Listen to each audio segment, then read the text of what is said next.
Aujourd'hui, cette réforme est néfaste. Nous ne voulons pas d'une seule police administrative sous l'autorité du gouvernement.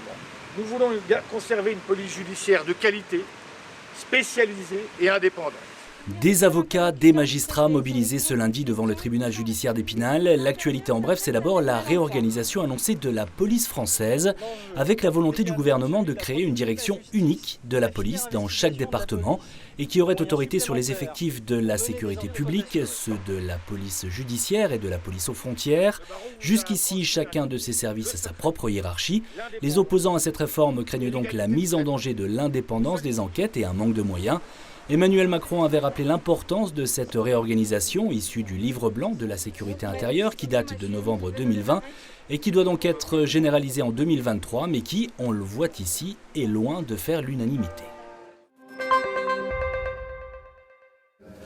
Pas simple de construire un budget par les temps qui courent, c'est en substance le message du président du conseil départemental des Vosges au moment de voter ce lundi la seconde décision modificative de l'année.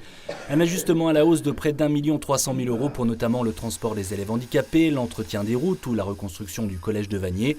François Vanson évoquera également la nécessité, je cite, d'assumer les engagements nationaux pris unilatéralement par le gouvernement, comme la revalorisation du point d'indice des fonctionnaires, ce qui entraîne une augmentation sans précédent des dépenses de la collectivité, plus 30 millions € par rapport au budget 2021, fin de citation.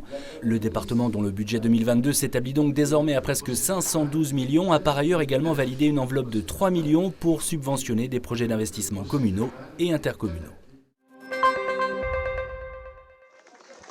Octobre rose et ses manifestations en faveur de la lutte contre le cancer du sein se déclinent un peu partout dans le département. Ce dimanche, la ville de Saint-Dié-des-Vosges affichait clairement la couleur.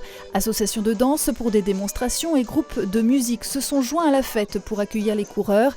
Les 2 épreuves de course organisées par l'Athletic Club de la Haute-Meurthe ont réuni près de 400 sportifs autour des étangs du domaine des Hauts-Monts et la marche familiale a réuni 680 personnes. Tous les dons récoltés iront en faveur de la Ligue contre le cancer pour la recherche et les soins aux malades.